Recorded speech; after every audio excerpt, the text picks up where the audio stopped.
Well, obviously a big week. Only one yesterday, and we need two more good ones to get ready for a very good SC team that's undefeated at home and playing very well. So we know it's going to be a very difficult challenge and one we're going to have to play well in. Do you anticipate the same lineup with Jonah in there? I think that's something that obviously we're looking at and working on, and we played well last game doing that. So I don't think it's always going to be etched in stone as who that is, but I don't see any changes, but it is something that, as we've told, whether it's Tony or Gigi or Jonah or Tom, that's always going to be flexible. But and those minutes will be determined by production. What did SC do the last time around that helped them be successful? Well, they got some loose balls that really hurt us. They got the 50-50 balls that led to, I think, 13 points. I think he got 6 baskets off second shots. So when you fuel their transition game by mistakes that you make, that really compounds it and makes it very, very difficult.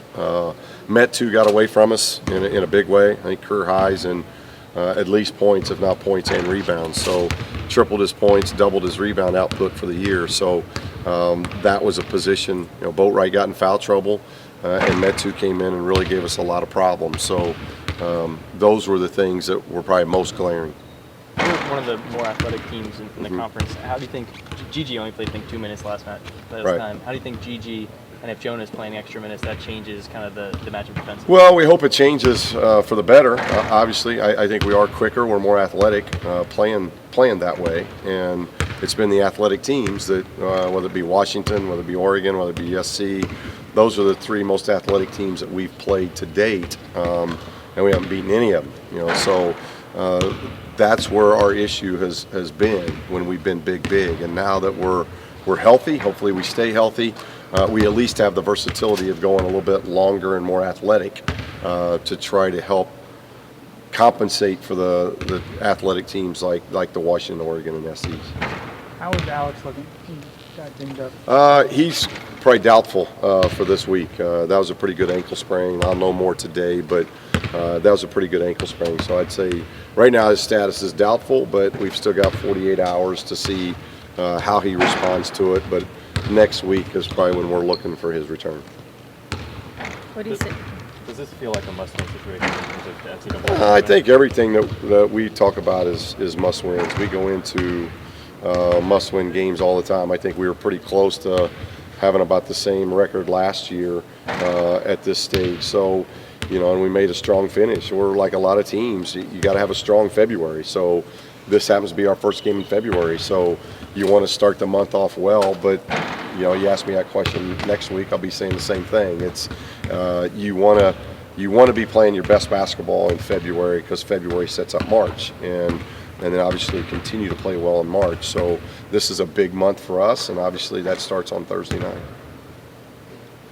Rivalry had been pretty lopsided since you've been here in the first couple of years. Did that loss?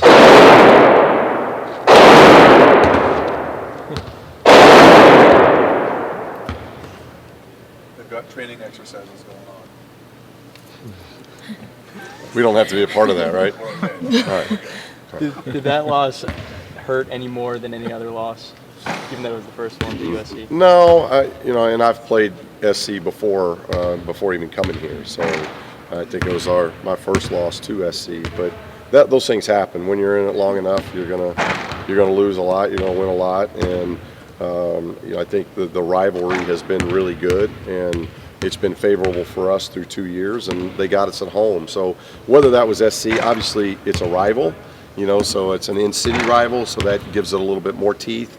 But we just don't like losing at home, period. Like I can tell you the Washington loss probably affected me even more negatively than the SC loss did, because that ends up being our 3rd loss at home. And the one thing we've been really good through 2.5 years has been protecting home. And to lose 2 home games already in conference play is not something that we like. And so whether one means more than not, probably not, because losing 1 is bad enough. When we lost the 2nd, it probably hurt even more. They're undefeated on their home court. Do they look different at all when they're playing at home versus? No, they're just, I think everybody's, records are going to be better at home. You're more comfortable. You you're practicing with the balls you're going to be shooting with, and that's the same for everybody. But they play very fast. They're coming off a game where they scored 98 points. So this is a team that plays very up tempo, very fast. They got a lot of guys that can shoot it, a lot of guys that can stretch your defense because they've got 4 or 5 guys that make a lot of threes. They've got, I think, 3 or 4 guys on the roster that have made a similar 3 count than what Isaac and Bryce are making. So they're guys that make a lot of shots and they shoot a lot of threes and they put a lot of pressure on you because you got Jovanovic inside who can stretch you again and make you defend the post the way he makes you play. What about last game? Bryce, I think, had his lowest shot total of the season last game. What about that led to kind of decreased shots for him? I think watching the tape, just the flow of the game, guys got going, and we got a lot of different guys going. The new lineup might have affected some of it. He got 7, I remember right, 7 or 8, 6, 7, 8 free throws, and those are really equivalent to another 3 or 4 shots. You're just getting them at the free throw line instead of out on the perimeter. But just really good, solid floor game again, and I think he does a really good job of reading what's expected of him. Whether he's got to be more aggressive as a scorer, more aggressive as a setup guy, and being a setup guy and running our offense and getting the ball where it needed to get to in that game ended up meaning less shots. Now, do we want him and Isaac taking 5 shots? No, we need he and Isaac getting more shots than that because they're our best shooters. But we just want them playing the game the right way. And I thought that was a good game, not just Bryce. I thought we had a lot of guys play the game the right way, and that was a positive. Has there been an increased effort to get Isaac the ball a little bit longer than what he's been playing recently? He's getting it a lot. I don't know. I think he's. I can't remember the stats. He's getting a lot of. He's getting the shots that we want him to get. We're getting him open for threes. Like to get him to the foul line a little bit more. That would be the one area if we could get him to the foul line a little bit more. That'd be great. But Bryce, Isaac, and Aaron, they're getting plenty of touches. I don't know if we can do much more than the touches that they're getting. They play a lot of minutes and they get a lot of touches. It's about making good decisions with those touches.